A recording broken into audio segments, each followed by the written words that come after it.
Welcome back, WNST, Towson, Baltimore, and Baltimore Positive. The May days are ahead. It's Preakness month around here.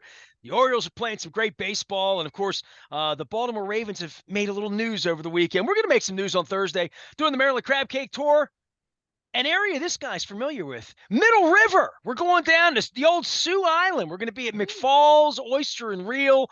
I bet this guy's done some fishing down there off Rocky Point. I know he and I probably did some swimming down at Porter's when we were young lads. Our parents taking us on a meager budget down there to what we would call deep Essex. We're going to be giving away the Maryland Crab Cake Tour lottery tickets, the instant scratch-offs. We had some winners last week downtown at Captain Larry's, as well as at Fadley's on Friday. We're going to be at McFalls on Thursday. Our friends at Window Nation giving me the floppy hat that I had so much fun. By the way, this is a free plug for our friends at Fadley's too. I wore the floppy hat. Dennis, I had Alicia on from Fadley's on Friday morning. She invited me to be a jockey in the Crab Derby down at the Lexington Market on the 17th. Very historic. Been going on for 50 years. It stopped for a few years. They're bringing it back. So I'm going to be a crab jockey with my wacky Window Nation floppy hat on. How are things at Coons Baltimore Ford? And how's the pep in your step? And where were you around 421 when Luke sent the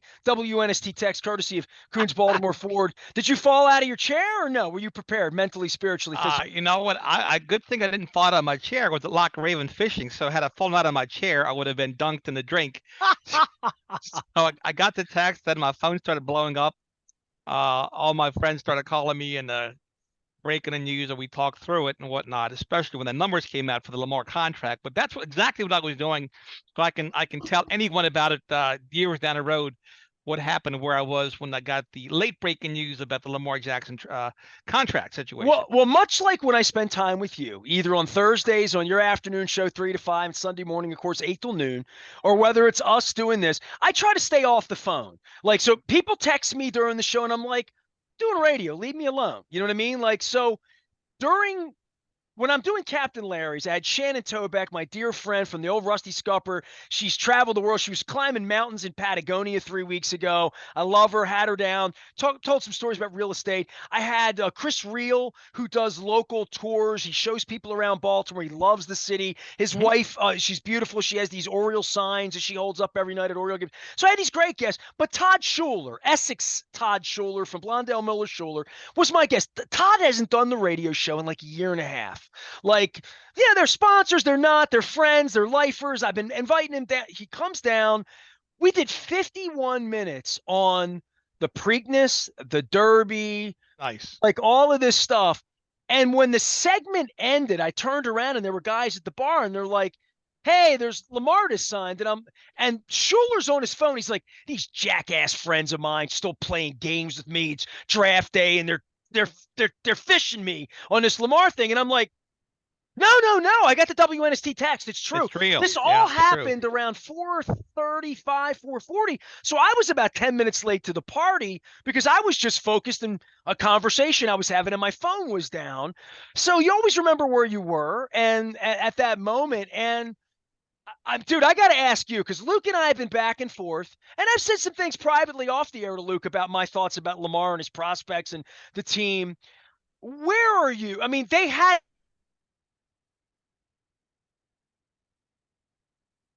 to do this, right? They had no choice. There was no, like, he won big time in the negotiation because they were bidding against themselves, as became very, very apparent. And I mean, the Colts took Anthony Richardson. They were happier with that. The Carolina Panthers they all took their player this weekend. The Ravens kept their guy. You and I have been 6 months thinking they didn't really want him anymore, and they ponied up more money than 3 times what Ray Lewis ever made in his career, right? I mean, this is a big deal. It's a huge deal, Nestor. Well, first of all, I'm relieved that we don't have to spend the next year or two still talking about this situation. I'm glad it's old news by this point, and that the team, the fan base, can move forward together in lockstep and have this thing behind us. Now, I think the biggest thing is now with Todd Monken becoming the new offensive coordinator for the Ravens, them getting Odell Beckham Jr., Zay Flowers, Nelson Aguilar, what have you. opening up the system. Now the key is, can Lamar get these guys the ball, right? That's the one thing that we have to see. Can he be consistent? Can he be more accurate to get the ball downfield? So I think there's a sense of excitement, relief here in Baltimore about the direction of the organization, and this albatross that was hanging around everyone's neck has been lifted. So I think it's a freshening, and it's time to move forward. In addition, with the 6 new draft picks that the team picked up over the weekend. Dennis, I'm going to start the party with you, and you're the first conversation. It's not Luke, and Luke and I fight like, brothers around here, as you well know, about all of this stuff, which makes it good because we really don't agree. I'm going to give it to you, Dennis. You run a dealership. You bet on people. I've bet on people that I shouldn't have bet on. So have you. You bet on winners. You bet on losers. You bet on, got us to the playoffs, but really didn't get us where we needed to go. Was okay for a little while. You know what I mean? Was fine. We're going to win a Super Bowl, and then they're in the Lamar. I mean, that's really what this comes down to. Do you believe this kid's going to win a Super Bowl? Do you believe he's going to beat Aaron Rodgers, Joe Burrow, and Josh Allen? Do you believe he's going to beat Patrick Mahomes, Justin Herbert, and Trevor Lawrence? I just gave you 6 quarterbacks that I would take any of them this year. Not Rodgers. You're bigger on him than I. I'd rather have Lamar. I really would. I think Lamar would beat Aaron Rodgers this year. I believe that. But I don't believe – I'm not a big believer that Lamar is going to win a Super Bowl. I shouldn't say, because I'm going to eat my words if there's a parade, because they're good at what they do. I mean, Roquan Smith, they have players, they put all this around him, but I still, they signed him and they had to, and this is where they are, I'm not really sold that they win a Super Bowl this way. I've never been sold on it. We're in year 6, 7, 8, 9, 10 now. And I don't feel like they're any closer than they were in 19 just for having him. And it's worse because he's got a $52 million cap number, and now they're going to play football with less money by a whole lot. Well, there's an element of luck needed every year for a team to win the Super Bowl. It's also not tennis or wrestling. It's a 53-man show. So Lamar is 1 to 53, and he has to play well in order for the Ravens to have a chance to win the Super Bowl. But with that said, the Ravens have been in the playoffs the last 4 out of 5 years now. So anytime a team can get in the playoffs, the best team, as we know, doesn't always win. It's a team that gets hot. It's a team that gets the breaks. And as you mentioned, the defense led by Roquan Smith is solid. It's very, very strong. Very strong special teams. The offensive line comes back full strength. They have a lot of toys, a lot of weapons now. They can still run the ball. They still have John Harbaugh as a head coach. So I think with all those elements, do they have a chance? Yes, I think they have a chance.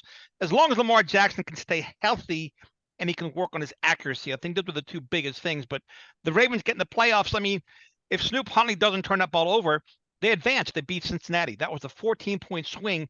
And we can't ignore that. So do I think they can win the Super Bowl with Lamar Jackson? They won with Trent Dilfer. They won one with Joe Flacco. I mean, there's teams that win every year, almost every year with a 1-year quarterback. But I do think they have a good chance to win the Super Bowl with Lamar Jackson the next 5 years. Dennis, he's Superman. I mean, we've seen him go into the phone booth, and because you can't tackle him, right? And scheming for him, you can scheme for him now.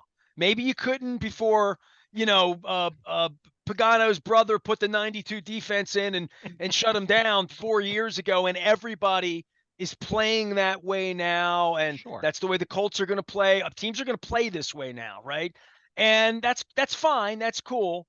Everything you've just brought out, we're in year 6 now of having the same conversations, and the difference now is this is going to be a pass-first offense, right? I mean, it really, really is, because it's going to need to be, because they're not going to run Lamar around. Now it's their investment. Now it's no longer Lamar's taking care of making a business decision. If Lamar gets broken in half, they're on for $185 million. So if they get him broken in half and he can't play in January, shame on them, right? So now they're going to put him in the pocket and have him throw the football around. I mean, he threw an awful pick in that Giants game that cost them, right? When he starts to open up and he has to come from behind. They played from ahead every way from some. I was out in L.A. at that gun show they put on out there against the Rams 4 years ago.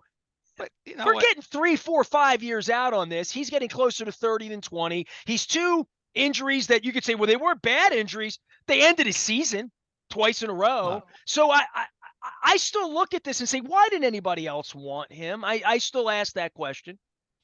A couple of reasons, Nestor. They all throw bad picks. All quarterbacks throw some awful picks. We've seen Aaron Rodgers do it, Patrick Mahomes. They all make bonehead plays.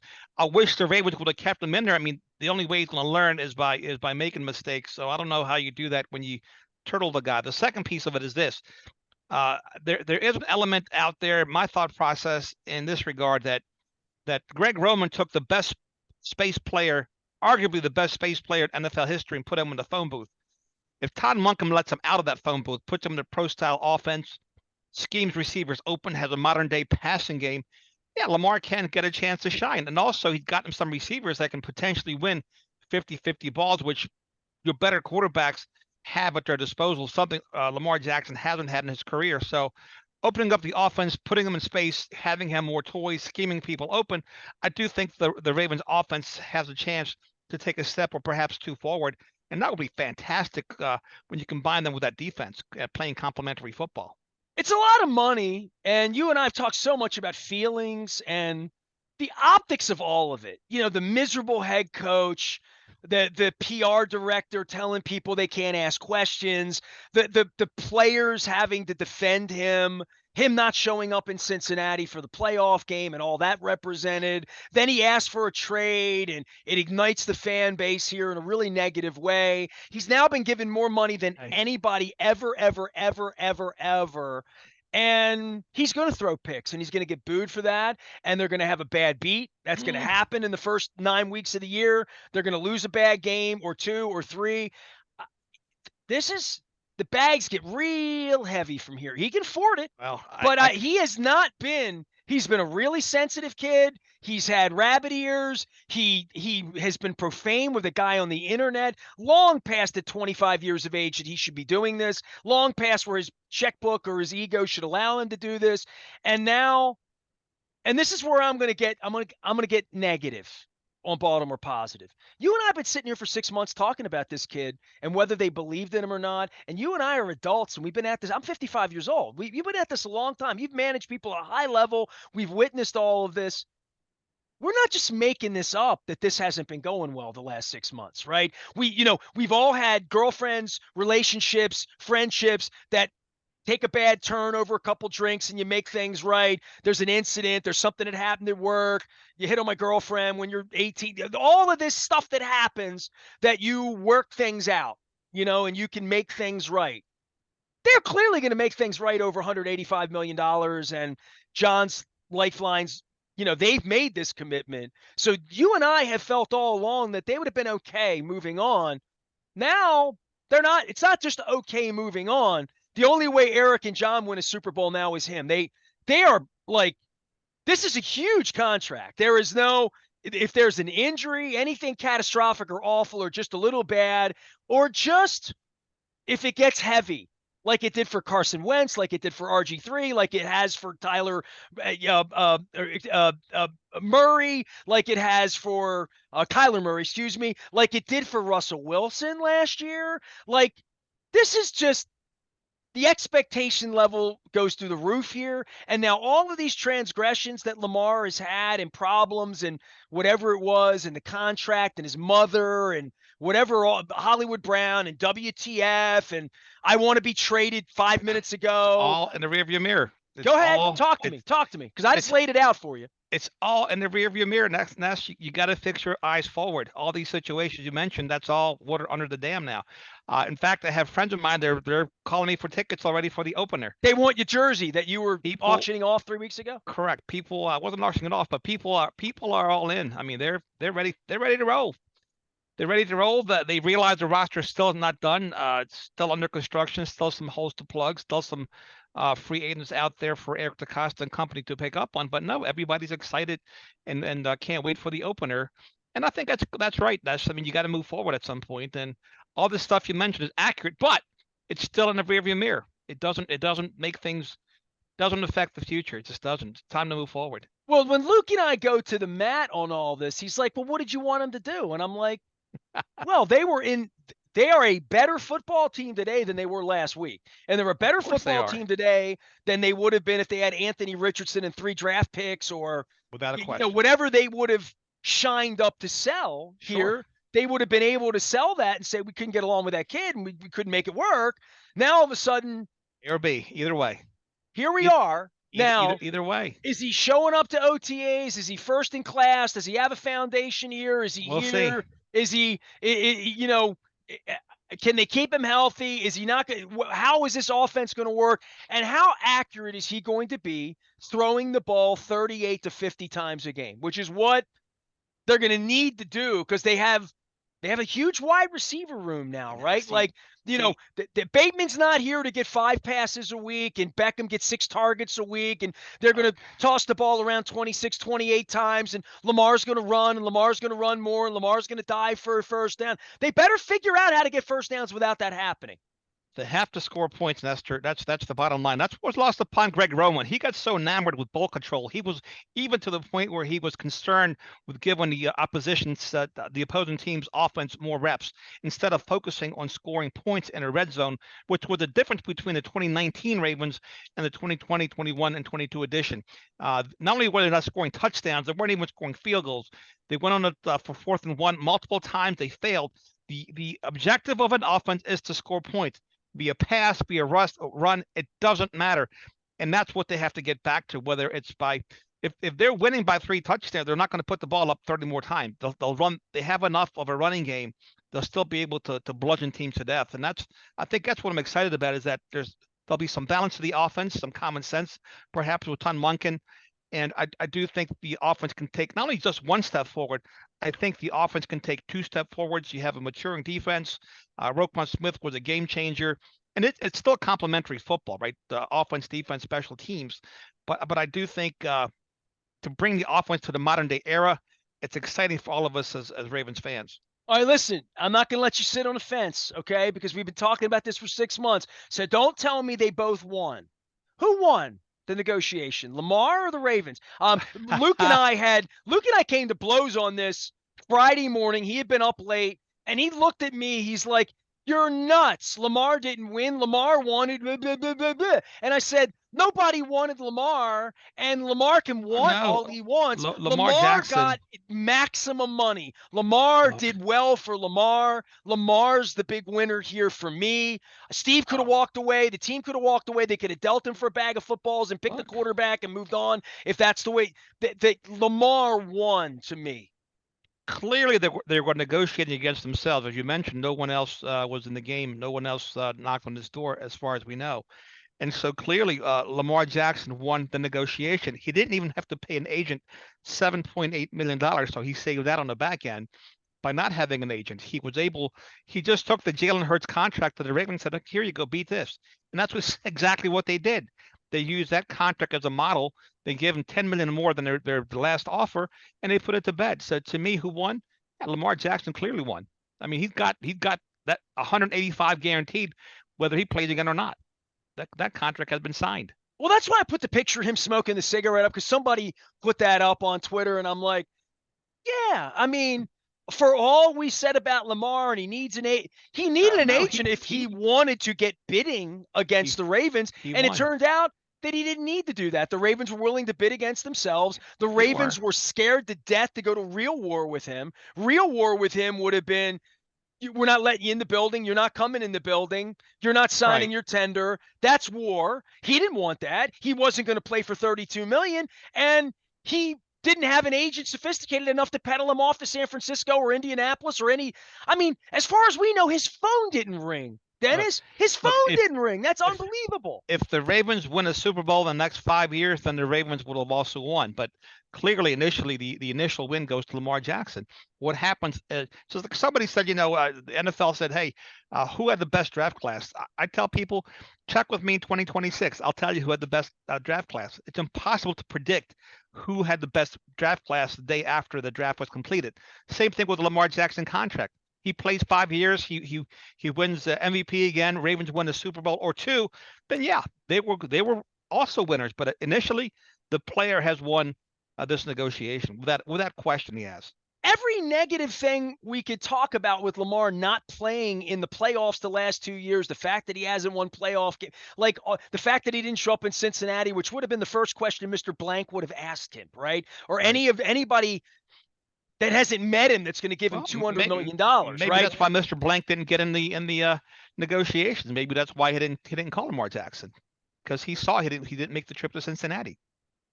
But clearly, if the question is who won, the player won. And I'm not saying that grudgingly. I'm just saying that factually, the player won. Now the team I can't win without agree. quarterback. To me, the Ravens blinked here. The No, but Ravens but blinked. but they didn't have much of a choice. You can't go into the season with Tyler Huntley as your starting quarterback. You're not going to win.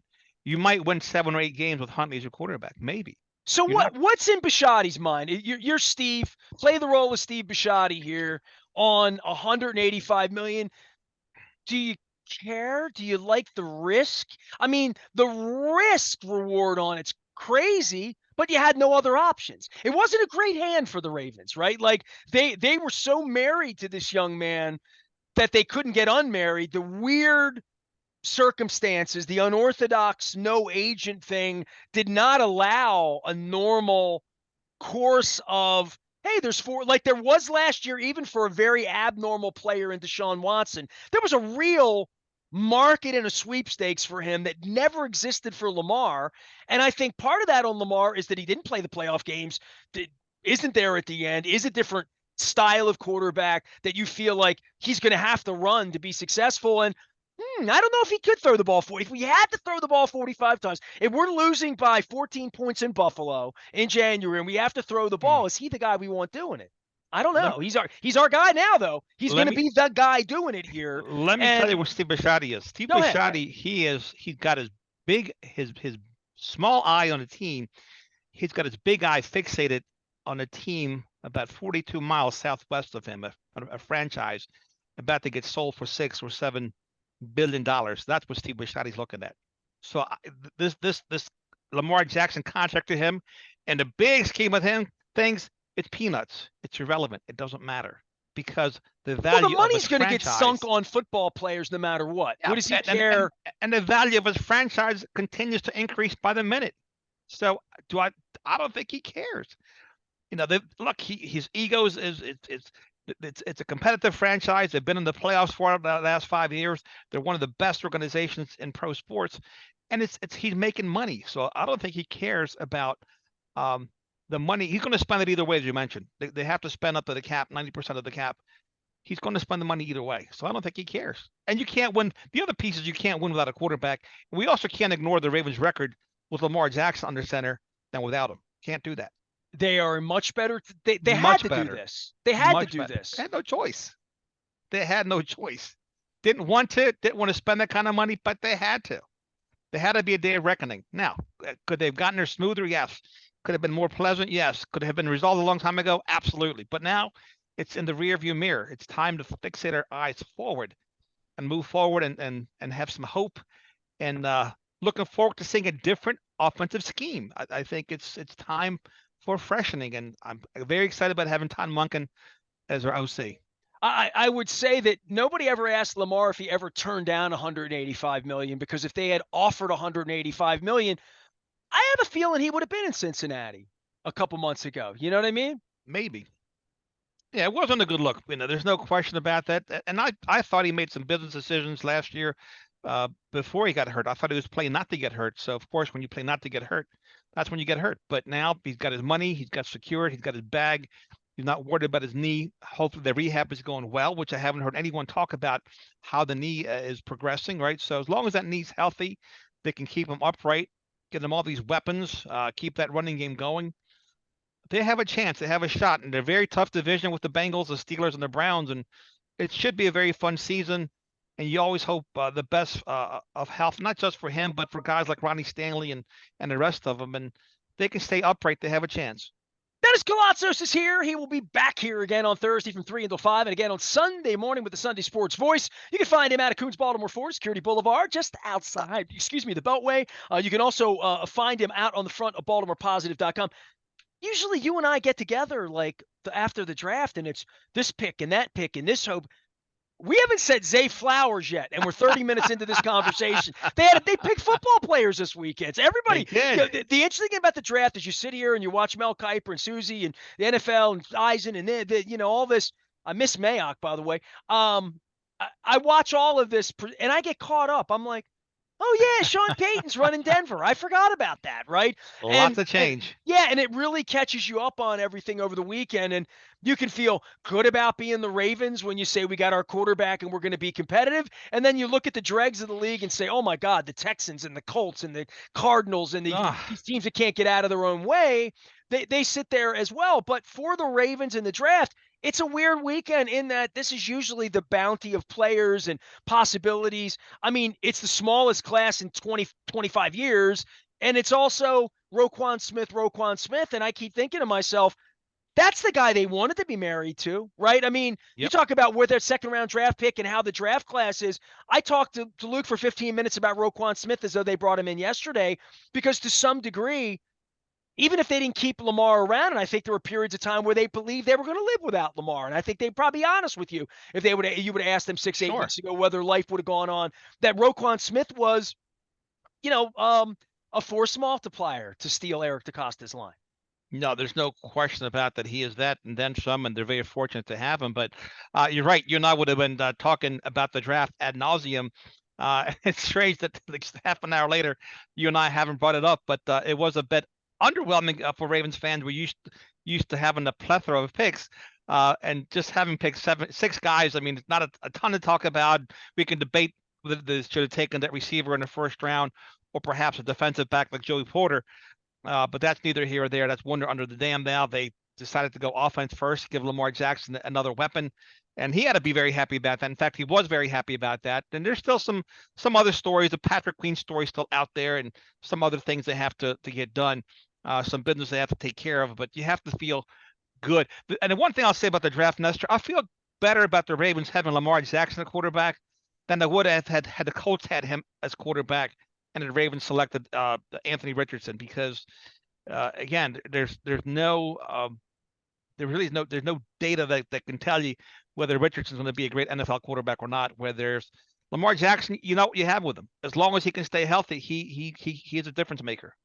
Well, there's no question Lamar can do this, but can he do this at the highest level to beat 3 and 4 teams in We're going to find out. January? We're going to Well, find out. and we're also at a time in the game for, and Bisciotti would say this of all of his ownership tenure here in 20 years of doing this, this is the most stacked it's ever been, with the best class and group of young quarterbacks, from Burrow to Lawrence and Andrew Luck would be in his prime right now if they didn't break him in half, He right? would if So they got he him on would the be offensive right. line. So Yeah. this group of players that's there, if Lamar's the third or fourth best, that might not be such an insult, but that won't be good enough. Maybe once it'll be good enough, but Yeah, this you know is what? But if we win one Super Bowl the next 5 years, I think we'll all be very happy. And another no question. big silver Betty, and that's a chance that they're taking, and they have a lot better chance with Lamar Jackson than any of the three quarterbacks rather, that was selected in the first round. How do you feel about what this is going to do to the Flaccoization of the franchise and the roster? I mean, I remember it Yeah. vividly. I took all the phone calls when Joe got his money, and then we don't have Anquan Bolden because of that. You're not going to see and feel that because they brought Beckham in on the front end. But 2 years from now, if they don't win this year and don't win next year, and they're in year Oh 3, yeah. they're going to have a diminished field of players. And if Perryman, Perryman, wow, terrible that I say that. Bateman can play. He'll get paid somewhere. He'll be a Torrey Smith and have to go somewhere else and get his bag, right?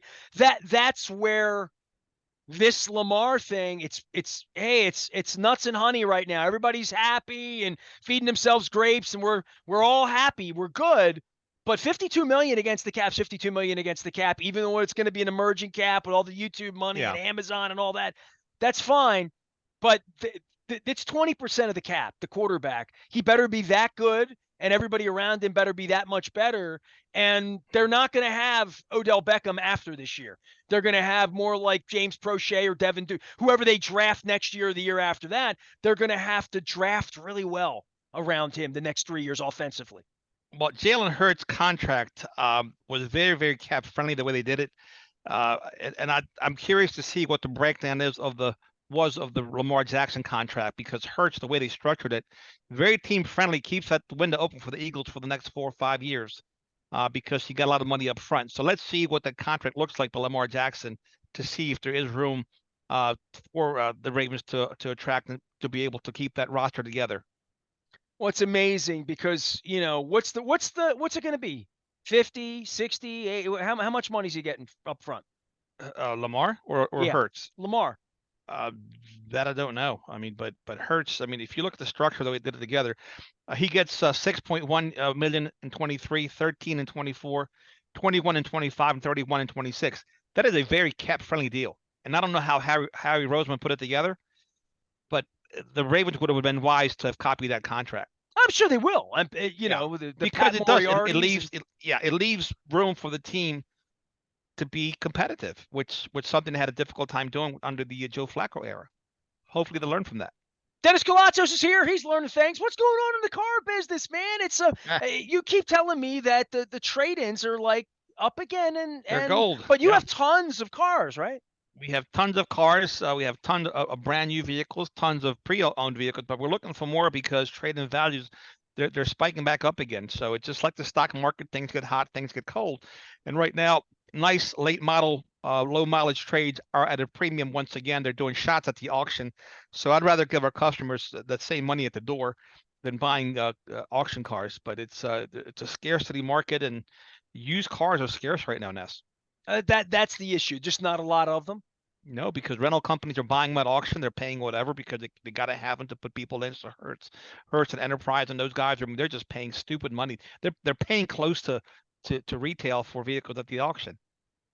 Wow. All right. So Yeah, this that's is the the competition. education part That's of the your business. competition. That's the competition right now, man, because there's been a shortage of new vehicles. So when you don't have new vehicles coming to market, there's nothing for these rental car companies to buy. And they have to have cars to put customers in. And when they buy them at a premium, then they got to charge customers more to make up for it. So that's the rat race with the rental car industry right now. Well, I hope you get in there and compete. Now, you don't have to worry about any more reading Kuiper's books. You don't have to worry about the Lamarathon and every customer coming in worrying about Lamar. Now we can Man, just focus on what's really important, the Orioles. I'm looking at the 2024 draft already. What are you talking about? Hey, it man, never it never ends. we're 9 days out on getting a schedule here, too. So, we're going to have an Yeah, NFL schedule next week. that'll be A lot of great. West Coast games, maybe a Europe game. Who knows? Ah, So we'll be monitoring all that. I hope the Tennessee games in Nashville versus in Europe. Love to go to Nashville. All right. I'd love to go to Europe. So, hey, I've been to Nashville before. Going there anyway. So either way, we're going to win. All right. By the way, my wife wants to know when your Greek island's opening up. So, I just figured I'd throw you that. Because, we spent last week in the most beautiful place in America and sunning ourselves. We snuck away a little bit, got back. Nice. And then it's go, go, go, man. From the minute I got that text about Lamar on Thursday, I'm at Captain Larry's, I'm at Faithley's, we're doing crab cakes. Dennis Koulatsos will be here on Thursday from 3 until 5, driving you home, as well as on Sunday morning. I will be between 2 and 5 on Thursday. I'll be over at McFalls and the Oyster and Reel in Middle River, the land that Dennis Koulatsos knows. Well, not quite. EVT was more Essex, but I always It was over the bridge, Essex, Middle River, Kenwood, Chesapeake, all the same to me. I love you stuff, all. man. You're our crazy cousins from the other Absolutely. side of the bridge. It's all brought to you by the Maryland Lottery and our friends at Window Nation. 866-90 Nation. You buy 2, you get 2 free. 5 years, 0% financing. I know Dennis has some cars with 0% financing too, so we're getting into that game as well.